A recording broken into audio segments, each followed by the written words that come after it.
Running time analysis. Algorithm का running time का क्या मतलब है? एल्गोरिथम का रनिंग टाइम का मतलब है कि जब आप एल्गोरिथम को रन करेंगे तो वो कितना टाइम लेगा। ठीक है ना। तो रनिंग टाइम ऑफ एल्गोरिथम का मतलब है आपका जब उस एल्गोरिथम को आप रन करेंगे तो वो आपका कितना टाइम लेगा। ठीक है ना। तो there are two method. First method is a posteriori analysis. ठीक है ना। ए पोस्टेरियरी जैसे कि नाम से ही आपको पता लग पड़ रहा है। ठीक है ना। पोस्ट का मतलब क्या होता है? पोस्ट का मतलब होता है बाद में। ठीक है ना। तो ए पोस्टेरियरी एनालिसिस में आप क्या करेंगे? आप एक एल्गोरिथम लिखेंगे। सबसे पहली बात तो ये है कि आप एल्गोरिथम किसके लिए लिखेंगे? आपके पास एक प्रॉब्लम होगी। ठीक है ना। उस प्रॉब्लम के लिए आप एक एल्गोरिथम डिजाइन करेंगे। ठीक है ना। फिर उस एल्गोरिथम को आप इंप्लीमेंट करेंगे किसी एक प्रोग्रामिंग लैंग्वेज में। ठीक है ना। तो वो जो एल्गोरिथम का रनिंग टाइम है ये 2 फैक्टर पर आपका डिपेंड करेगा, जिसमें से कि फर्स्ट फैक्टर हो जाएगा कि आप किस प्रोग्रामिंग लैंग्वेज को यहां पर चूज कर रहे हैं। ठीक है ना।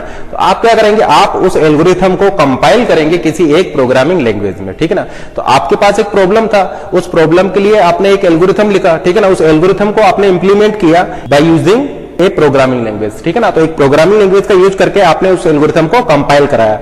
उसके बाद में फिर आप एक आर्किटेक्चर पर उसको एग्जीक्यूट कराएंगे। जैसे कि आप यहां पर देख रहे हैं, running time of an algorithm is equal to compile time of an algorithm plus execution time of an algorithm. तो ये वाला जो फैक्टर है कंपाइलेशन टाइम, ये आपका डिपेंड कर रहा है प्रोग्रामिंग लैंग्वेज पर। ठीक है ना। कंपाइलेशन वाला जो है ये फैक्टर डिपेंड कर रहा है आपका प्रोग्रामिंग लैंग्वेज पर, और ये जो है ये आपका हार्डवेयर पर डिपेंड कर रहा है। एग्जीक्यूशन टाइम वाला जो फैक्टर है ये डिपेंड कर रहा है हार्डवेयर पर, क्योंकि हो सकता है कि आप उस कंपाइल्ड प्रोग्राम को एक पेंटियम 4 प्रोसेसर पर भी एग्जीक्यूट करा सकते हैं, और उसी कंपाइल प्रोग्राम को आप डुअल कोर पर एग्जीक्यूट करा सकते हैं, या i3 प्रोसेसर पर एग्जीक्यूट करा सकते हैं, या i5 पर एग्जीक्यूट करा सकते हैं। ठीक है ना। तो आपने जो एल्गोरिथम डिजाइन किया था एक प्रॉब्लम के लिए, उसका रनिंग टाइम क्या होगा ये 2 फैक्टर पर आपका डिपेंड करेगा। फर्स्ट डिपेंड करेगा कि आप किस प्रोग्रामिंग लैंग्वेज में उसको कंपाइल करा रहे हैं। सेकंड वो डिपेंड करेगा कि आप उसको किस एनवायरनमेंट में रन कर रहे हैं। तो यहां पर जो आपको आंसर मिलेगा वो एग्जैक्ट आंसर मिलेगा। आपका एल्गोरिथम का एक्चुअल रनिंग टाइम क्या है ये आपको ये वाली अप्रोच को यूज करने पर एग्जैक्ट पता लग जाएगा। ठीक है ना। लेकिन यहां पर फिर जो आप आंसर जो आप देंगे, आपका जो आंसर कैलकुलेट होकर जो यहां पर आएगा वो डिपेंड कर रहा है 2 फैक्टर्स पर। ठीक है ना। प्रोग्रामिंग लैंग्वेज पर भी डिपेंड कर रहा है और वो आपका उस प्लेटफॉर्म पर भी डिपेंड कर रहा है, क्योंकि सभी प्रोग्रामिंग लैंग्वेज की स्पीड सेम नहीं होती है। ठीक है ना। कुछ प्रोग्रामिंग लैंग्वेज आपका फास्ट होती है, कुछ प्रोग्रामिंग लैंग्वेज आपका स्लो होती है। ठीक है ना। तो ये डिपेंड करता है कि आपने कौन सी प्रोग्रामिंग लैंग्वेज को चूज किया है। ठीक है ना। अगर आप फास्ट प्रोग्रामिंग लैंग्वेज को चूज कर रहे हैं तो वहां पर कंपाइलेशन टाइम आपको कम लगेगा। और सेकंड फैक्टर है आपका एग्जीक्यूशन टाइम, ये डिपेंड कर रहा है हार्डवेयर पर। अगर मान लीजिए आप i5 पर उसको एग्जीक्यूट कर रहे हैं तो आपका एग्जीक्यूशन टाइम कम होगा as compare to Pentium 4 processor. तो यहां पर जो आंसर मिलेगा वो आपको मिलेगा जब आप उस एल्गोरिथम को कंपाइल कर लेंगे और उसको एग्जीक्यूट कर लेंगे। तो इसको बोला जाता है ए पोस्टेरियरी एनालिसिस। तो ये जो डिजाइन एंड एनालिसिस वाले कोर्स में हम इस टाइप के एनालिसिस को नहीं करेंगे। ठीक है ना। हम ए पोस्टेरियरी एनालिसिस को यूज नहीं करेंगे। हम इस कोर्स में यूज करेंगे ए प्रायरी एनालिसिस। ठीक है ना। और ये ए प्रायरी एनालिसिस से आपको नाम से ही पता पड़ रहा है, ए प्रायरी यानी इसका मतलब आप एग्जीक्यूशन करने से पहले ही उसके एनालिसिस करेंगे। उस एल्गोरिथम को हम इंप्लीमेंट करने नहीं जा रहे हैं। ठीक है ना। उस एल्गोरिथम को बिना इंप्लीमेंट किए हुए हम उसके रनिंग टाइम को एनालिसिस करेंगे। तो इस डिजाइन एनालिसिस वाले कोर्स में जो हम एल्गोरिथम का रनिंग टाइम एनालिसिस करेंगे वो ए प्रायरी एनालिसिस पर करेंगे। ठीक है ना। बिना उसको एग्जीक्यूट कराए, बिना उसको इंप्लीमेंट किए इसकी रनिंग टाइम को एनालिसिस करेंगे। तो हम ऐसा बोल सकते हैं कि इस कोर्स में जो हम रनिंग टाइम एनालिसिस करेंगे वो आपका programming language and hardware independent होगी। ठीक है ना। लेकिन यहां पर आपको अप्रोक्सीमेट आंसर मिलेगा। ठीक है ना। यहां पर आपको एग्जैक्ट आंसर नहीं मिलेगा। अब ये ए प्रायरी एनालिसिस क्या होती है? ए प्रायरी एनालिसिस होती है आपका it is a determination of order of magnitude of statement. इसका मतलब ये है कि वो स्टेटमेंट आपका कितने टाइम एग्जीक्यूट हुआ। एक एग्जांपल से इसको देखते हैं। मान लीजिए कि आपके पास एक प्रॉब्लम है। ठीक है ना। आपके पास मान लीजिए एक प्रॉब्लम है और इस प्रॉब्लम के आपके पास 2 सॉल्यूशन हैं। ये मान लीजिए आपका सॉल्यूशन 1 है और इस सेम प्रॉब्लम का आपके पास सॉल्यूशन 2 है। या आप ऐसा बोल सकते हैं कि आपके पास इस प्रॉब्लम के 2 एल्गोरिथम है। ये मान लीजिए आपका एल्गोरिथम 1 है और ये मान लीजिए आपका एल्गोरिथम 2 है। ठीक है ना। और इस एल्गोरिथम 1 में मान लीजिए आपका 100 स्टेटमेंट है। ठीक है ना। इस एल्गोरिथम में आपका 100 स्टेटमेंट है और इस एल्गोरिथम 2 में मान लीजिए आपके 500 स्टेटमेंट है। ठीक है ना। अब यहां पर हम ये एज्यूम कर लेते हैं कि एक स्टेटमेंट को एग्जीक्यूट होने में एक कांस्टेंट टाइम लगता है। हालांकि ये कांस्टेंट वेरी करेगा, ठीक है ना। ये कांस्टेंट अगर आप एक फास्ट प्रोसेसर ले रहे हैं और एक फास्ट प्रोग्रामिंग लैंग्वेज को ले रहे हैं तो आपका ये कांस्टेंट कम होगा, ठीक है ना, क्योंकि वो आपका उस स्टेटमेंट को एग्जीक्यूट होने में फिर कम टाइम लगेगा, ठीक है ना। तो ये डिपेंड करेगा कि आप एनवायरमेंट क्या ले रहे हैं और आप किस प्रोग्रामिंग लैंग्वेज का यहां पर चूज कर रहे हैं। तो हम यहां पर ऐसा बोल सकते हैं कि अगर आप एक प्रोग्रामिंग लैंग्वेज को फिक्स कर लें और एक प्लेटफॉर्म को अगर आप फिक्स कर लें तो फिर उस एक स्टेटमेंट को एग्जीक्यूट होने में एक कांस्टेंट टाइम लगेगा, ठीक है ना। अब देखिए यहां पर एल्गोरिथम 1 में आपके 100 स्टेटमेंट है, ठीक है ना, और एक स्टेटमेंट को एग्जीक्यूट होने में मान लीजिए के टाइम लगता है। एक स्टेटमेंट को एग्जीक्यूट होने में मान लीजिए कांस्टेंट के टाइम लगता है, तो 100 स्टेटमेंट को एग्जीक्यूट होने में आपका 100 के टाइम लगेगा, ठीक है ना। इसी तरीके से यहां पर 500 स्टेटमेंट को एग्जीक्यूट होने में आपका जो टाइम लगेगा वो 500 के लगेगा। अब आप एक चीज ध्यान रखिएगा कि ये कांस्टेंट को हम बोल सकते हैं के is equal to order of 1, या एक कांस्टेंट को आप बोल सकते हैं थीटा ऑफ 1, या एक कांस्टेंट को आप बोल सकते हैं ओमेगा ऑफ 1, ठीक है ना। तो बिग ऑफ 1 का मतलब है कांस्टेंट, थीटा ऑफ 1 का मतलब है कांस्टेंट, या ओमेगा ऑफ 1 का मतलब है कांस्टेंट। तो यहां पर जो आपके एल्गोरिथम 1 है उसको एग्जीक्यूट होने में 100 के टाइम लगेगा, ठीक है ना, और ये जो एल्गोरिथम 2 है इसको एग्जीक्यूट होने में 500 के टाइम लगेगा। तो हम ऐसा बोल सकते हैं कि ये एल्गोरिथम 1 जो है ये 5 टाइम फास्टर है एल्गोरिथम 2 से, ठीक है ना। या फिर आप ऐसा बोल सकते हैं algorithm 2 is 5 time slower then algorithm 1। अब मान लीजिए कि ये जो कांस्टेंट के है ये आपका 1 मिली सेकेंड है, ठीक है ना। तो हम ऐसा बोल सकते हैं कि एल्गोरिथम 1 का जो रनिंग टाइम है वो 100 मिली सेकेंड हो जाएगा और एल्गोरिथम 2 का रनिंग टाइम है वो 500 मिली सेकेंड हो जाएगा, ठीक है ना। एल्गोरिथम 1 का रनिंग टाइम 100 मिली सेकेंड हो जाएगा और एल्गोरिथम 2 का रनिंग टाइम 500 मिली सेकेंड हो जाएगा। तो जैसे कि आप यहां पर देख रहे हैं algorithm 1 is 5 time faster than algorithm 2, या फिर हम बोल सकते हैं algorithm 2 is 5 time slower then algorithm 1। अब जैसे कि हम आपको ऑलरेडी बता चुके हैं ये कांस्टेंट की वैल्यू आप नहीं निकाल सकते हैं, ठीक है ना। एक स्टेटमेंट को एग्जीक्यूट होने में कांस्टेंट टाइम लगेगा, लेकिन वो कांस्टेंट टाइम क्या होगा ये आप कैलकुलेट नहीं कर सकते हैं जब तक कि आप उस एल्गोरिथम को इंप्लीमेंट नहीं कर देंगे, ठीक है ना। उस एल्गोरिथम को जब आप एक प्रोग्रामिंग लैंग्वेज का सेलेक्ट करके उसको कंपाइल करा देंगे और फिर एक प्लेटफॉर्म को चूज करके जब आप उसको एग्जीक्यूट कराएंगे तब आपको इस कांस्टेंट की वैल्यू पता लगेगा। जैसा कि हमने आपको बताया कि कांस्टेंट को हम क्या लिख सकते हैं, कांस्टेंट को हम लिख सकते हैं ऑर्डर ऑफ 1 या थीटा ऑफ 1 या ओमेगा ऑफ 1, ठीक है ना। अब देखिए के क्या है, यहां पर के आपका एक कांस्टेंट है, के क्या है, के आपका एक कांस्टेंट है। तो 100 के क्या हो जाएगा, एक नया कांस्टेंट हो जाएगा। ये मान लीजिए आपका k1 एक नया कांस्टेंट है। 500 के क्या हो जाएगा, ये भी आपका एक नया कांस्टेंट हो जाएगा। ये मान लीजिए आपका कांस्टेंट k2 है, ठीक है ना। अब जैसे कि हम आपको बता चुके हैं कांस्टेंट का मतलब क्या होता है, थीटा ऑफ 1। तो हम ऐसा बोल सकते हैं कि इस एल्गोरिथम की रनिंग टाइम कॉम्प्लेक्सिटी है थीटा ऑफ 1, ठीक है ना। इसी तरीके से हम यहां पर ये बोल सकते हैं एल्गोरिथम 2 की जो रनिंग टाइम कॉम्प्लेक्सिटी है वो है थीटा ऑफ 1, ठीक है ना, क्योंकि एक कांस्टेंट को हम लिख सकते हैं थीटा ऑफ 1, ठीक है ना। या फिर आप बोल सकते हैं कि एल्गोरिथम 1 का जो रनिंग टाइम है वो बिग O ऑफ 1 है, या फिर आप बोल सकते हैं कि ये ओमेगा ऑफ 1 है। ठीक इसी तरीके से आप यहां पर बोल सकते हैं कि एल्गोरिथम 2 का जो रनिंग टाइम है ये ओमेगा ऑफ 1 है, या फिर इसको आप बोल सकते हैं कि इसका running time big O of 1 है। आप ऐसा बोल सकते हैं कि एल्गोरिथम 1 और एल्गोरिथम 2 का रनिंग टाइम एसिम्प्टोटिकली सेम है। रनिंग टाइम देखिए इसका सेम नहीं है, एल्गोरिथम 1 आपका 5 टाइम स्लोअर है देन एल्गोरिथम 2, लेकिन एसिम्प्टोटिकली इन दोनों का रनिंग टाइम आपका सेम है, क्योंकि इस एल्गोरिथम की भी कॉम्प्लेक्सिटी थीटा ऑफ 1 है और इस एल्गोरिथम 2 की भी कॉम्प्लेक्सिटी आपका थीटा ऑफ 1 है। तो जैसे कि आप लोग यहां पर देख रहे हैं इस ए प्रायरी एनालिसिस में हम रनिंग टाइम कैलकुलेट करेंगे on the basis of number of times statement executed. कुछ और एग्जांपल से इसको देखते हैं। मान लीजिए हम एक स्टेटमेंट लिख रहे हैं x is equal to Y plus 2। इस स्टेटमेंट का आपका रनिंग टाइम क्या हो जाएगा, जैसे कि हमने आपको बताया था कि स्टेटमेंट को एग्जीक्यूट होने में कांस्टेंट टाइम लगता है, तो आप ऐसा बोल सकते हैं कि इस स्टेटमेंट का जो एग्जीक्यूशन टाइम हो जाएगा वो थीटा ऑफ 1 हो जाएगा। देखिए ये ध्यान रखिएगा कि थीटा ऑफ 1 भी आप इसको बोल सकते हैं, इसको ओमेगा ऑफ 1 भी बोल सकते हैं या बिग O ऑफ 1 भी बोल सकते हैं, ठीक है ना, क्योंकि ये तीनों ही इक्वल होते हैं एक कांस्टेंट k के, ठीक है ना। मान लीजिए एक और स्टेटमेंट हम लिखते हैं z is equal to 2 plus y, ठीक है ना। अब देखिए इस स्टेटमेंट का, देखिए ये स्टेटमेंट एक कांस्टेंट टाइम में रन करेगा तो इसका कॉम्प्लेक्सिटी हो गया थीटा ऑफ 1। ये वाला स्टेटमेंट भी एक कांस्टेंट टाइम में रन करेगा तो इसका आपका इसकी भी टाइम कॉम्प्लेक्सिटी हो जाएगी थीटा ऑफ 1, या रनिंग टाइम हो जाएगा थीटा ऑफ 1, ठीक है ना। अब इन दोनों का कंबाइंड रनिंग टाइम क्या हो जाएगा, इन दोनों का कंबाइंड, मान लीजिए ये आपका k टाइम में एग्जीक्यूट हो रहा है, ये वाला स्टेटमेंट भी आपका k टाइम में एग्जीक्यूट हो रहा है, तो इनका रनिंग टाइम हो जाएगा 2k ठीक है ना, 2k क्या है, 2k फिर एक कांस्टेंट हो जाएगा, तो इसको हम बोल सकते हैं थीटा ऑफ 1, ठीक है ना। तो इसका जो रनिंग टाइम हो जाएगा, इस कोड का जो रनिंग टाइम हो जाएगा वो हो जाएगा थीटा ऑफ 1। अब मान लीजिए इसमें हम फिर से एक चेंज कर देते हैं और यहां पर एक लूप लगा देते हैं, for i is equal to 1 to n x is equal to z plus i, ठीक है ना। अब मुझे ये बताइए इस कोड का क्या रनिंग टाइम होगा। जैसे कि हमें पता है कि इसका थीटा ऑफ 1 हो जाएगा क्योंकि कांस्टेंट टाइम एग्जीक्यूट होगा, इसका भी थीटा ऑफ 1 हो जाएगा क्योंकि ये भी कांस्टेंट टाइम में एग्जीक्यूट होगा। मुझे ये बताइए ये स्टेटमेंट कितने टाइम्स एग्जीक्यूट होगा। अब जैसे कि आप यहां पर देख रहे हैं, यहां पर फॉर लूप लगा हुआ है, तो हम ऐसा बोल सकते हैं कि ये स्टेटमेंट अब आपका n टाइम एग्जीक्यूट होगा, ठीक है ना। तो ये जो स्टेटमेंट है आपका n टाइम एग्जीक्यूट होगा, तो इस स्टेटमेंट का रनिंग टाइम हो जाएगा थीटा ऑफ n, ठीक है ना। क्योंकि देखिए ये कांस्टेंट टाइम एग्जीक्यूट हो रहा है, तो ये मान लीजिए आपका एक कांस्टेंट टाइम एग्जीक्यूशन में ले रहा है, ये भी एक कांस्टेंट टाइम एग्जीक्यूट होगा, तो ये मान लीजिए आपका एक कांस्टेंट टाइम में एग्जीक्यूट हो रहा है, ठीक है ना।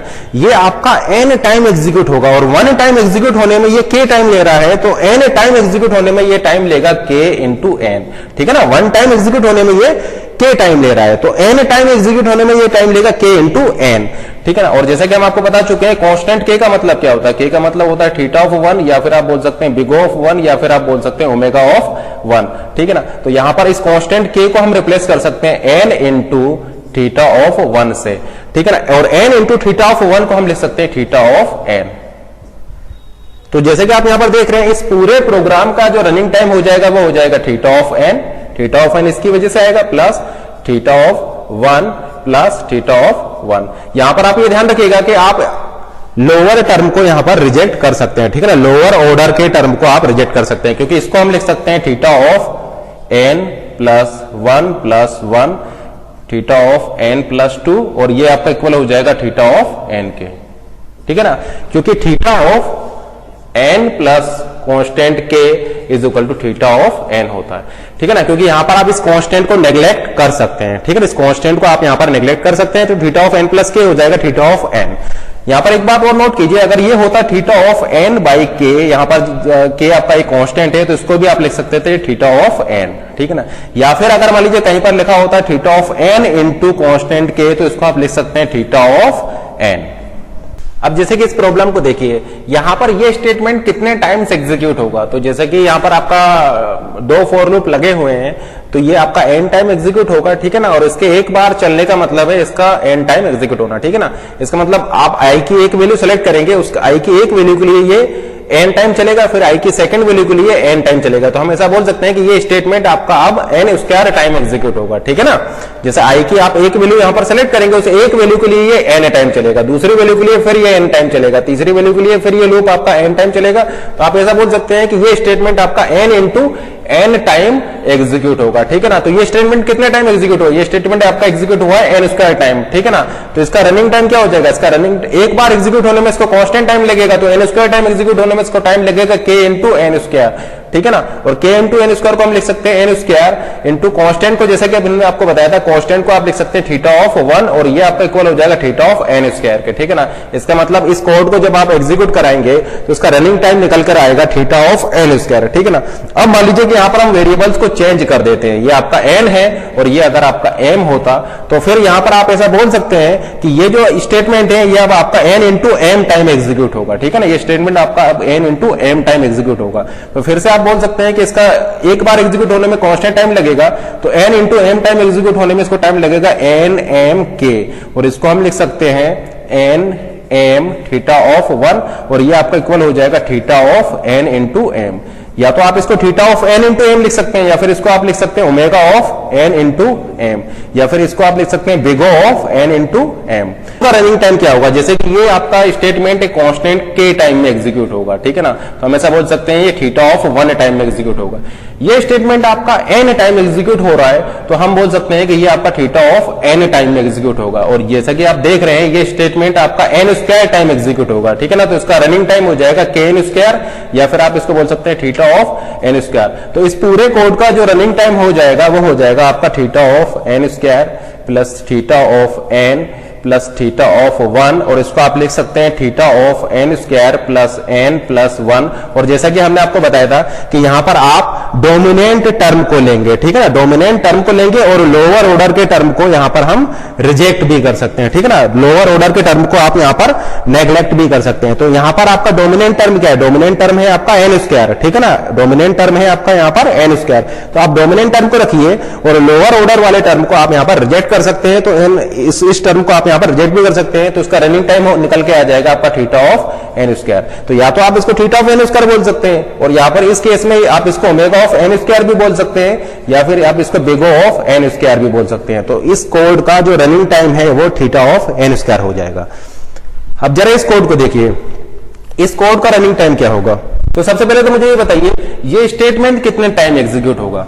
आई की एक वैल्यू के लिए ये n/2 टाइम चलेगा, आई की सेकंड वैल्यू के लिए फिर ये आपका n/2 टाइम चलेगा, आई की थर्ड वैल्यू के लिए फिर ये आपका n/2 टाइम चलेगा। तो हम ऐसा बोल सकते हैं कि ये स्टेटमेंट टोटल आपका n into n/2 time execute होगा, ठीक है ना, क्योंकि इस एक वैल्यू के लिए, आई की एक वैल्यू के लिए ये आपका लूप n/2 टाइम चल रहा है। तो ऐसा बोल सकते हैं कि ये स्टेटमेंट आपका n into n/2 time execute होगा। तो इसका जो रनिंग टाइम है वो रनिंग टाइम हो जाएगा आपका constant k into n square by 2, या फिर आप इसको बोल सकते हैं थीटा ऑफ n स्क्वायर, ठीक है ना, क्योंकि जैसा कि हम आपको ऑलरेडी बता चुके हैं, ये k एक आपका क्या है, कांस्टेंट है, तो k/2 क्या हो जाएगा, k/2 भी आपका एक नया कांस्टेंट हो जाएगा, ठीक है ना। और एक कांस्टेंट को हम क्या लिख सकते हैं, एक कांस्टेंट को हम लिख सकते हैं थीटा ऑफ 1। तो ये आपका हो जाएगा n square times theta of 1, और ये आपका हो जाएगा थीटा ऑफ n स्क्वायर। तो आप बोल सकते हैं कि इस कोड का running time theta of n square है, या फिर ओमेगा ऑफ n स्क्वायर है, या फिर big O of n square है।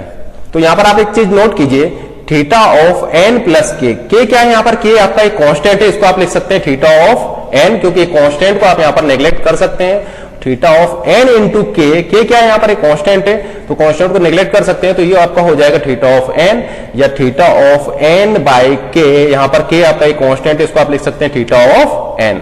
इस कोड का रनिंग टाइम बताइए।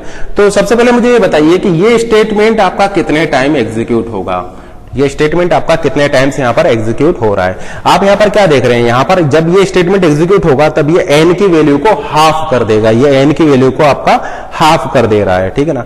तो मान लीजिए कि आपका n जो है वो 2 पावर k में है, n is equal to 2 power k, ठीक है ना। तो ये जानने के लिए कि ये स्टेटमेंट कितने टाइम एग्जीक्यूट होगा, हम एज्यूम कर लेते हैं कि n is equal to 2 power k है। तो अगर n is equal to 2 power k है, तो जब ये आपका फर्स्ट टाइम एग्जीक्यूट होगा, आपका ये फर्स्ट टाइम एग्जीक्यूट होगा, तो n की वैल्यू हो जाएगी 2 power k divided by 2 is equal to 2 power k minus 1, ठीक है ना। तो जब ये आपका फर्स्ट टाइम एग्जीक्यूट हुआ है तो n की वैल्यू हो जाएगी 2 पावर k माइनस 1।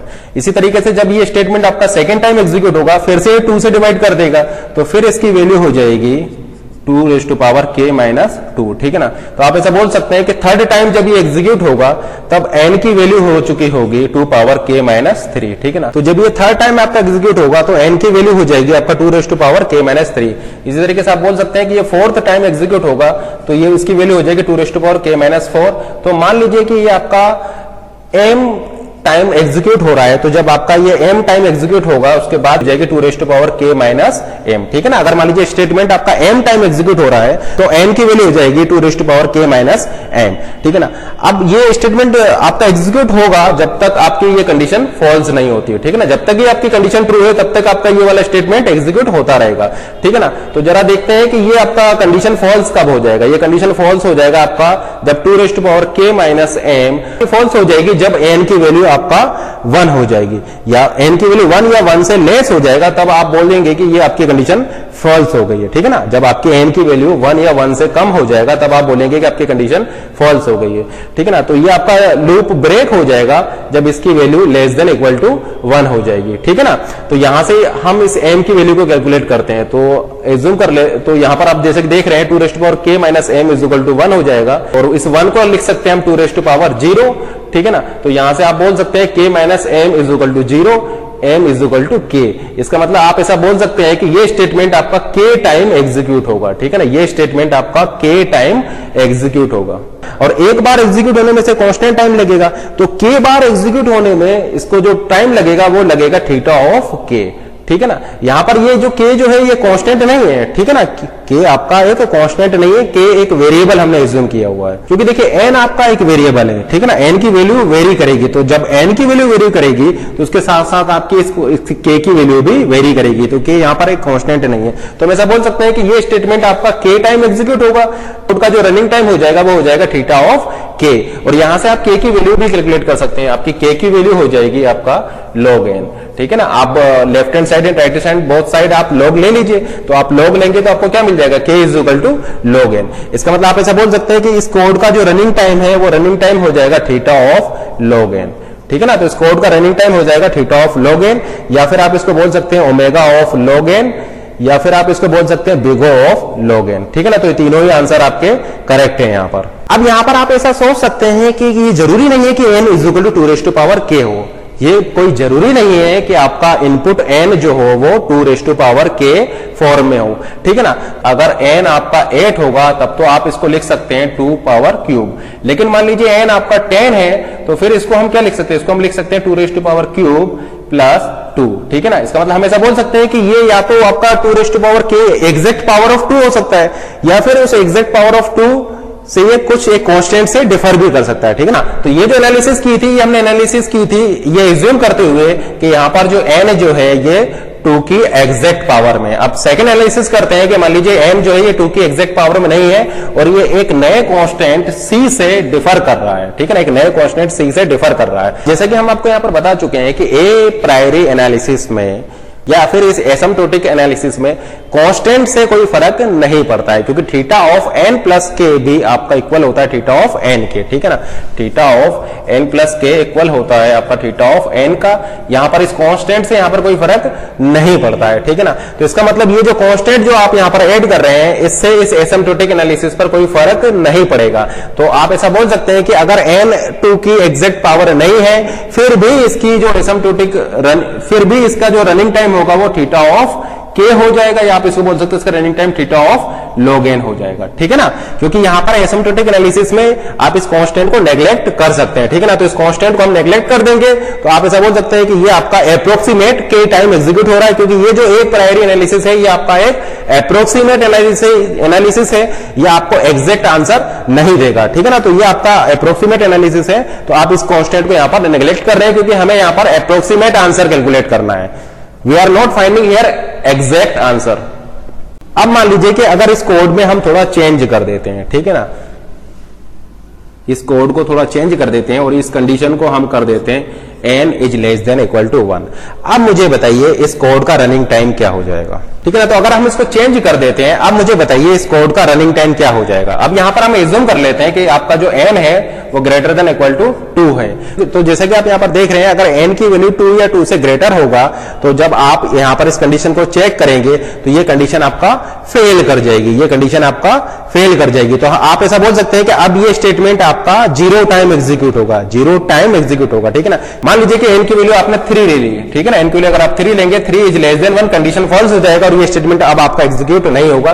तो अब हम ऐसा बोल सकते हैं कि ये वाला स्टेटमेंट अब आपका 0 टाइम एग्जीक्यूट होगा। तो अब 0 क्या है, 0 भी आपका क्या है, कांस्टेंट है, ठीक है ना। ये स्टेटमेंट अगर आपका 0 टाइम एग्जीक्यूट होगा तो 0 क्या है, 0 भी तो एक कांस्टेंट है। तो हम ऐसा बोल सकते हैं कि ये स्टेटमेंट अब आपका एक कांस्टेंट टाइम एग्जीक्यूट होगा। जब ये स्टेटमेंट कांस्टेंट टाइम एग्जीक्यूट होगा तो इसका रनिंग टाइम हो जाएगा थीटा ऑफ 1, या फिर आप इसको बोल सकते हैं बिग ऑफ 1, या फिर आप इसको बोल सकते हैं ओमेगा ऑफ 1। तो अब इस कोड का जो रनिंग टाइम हो जाएगा वो हो जाएगा थीटा ऑफ 1।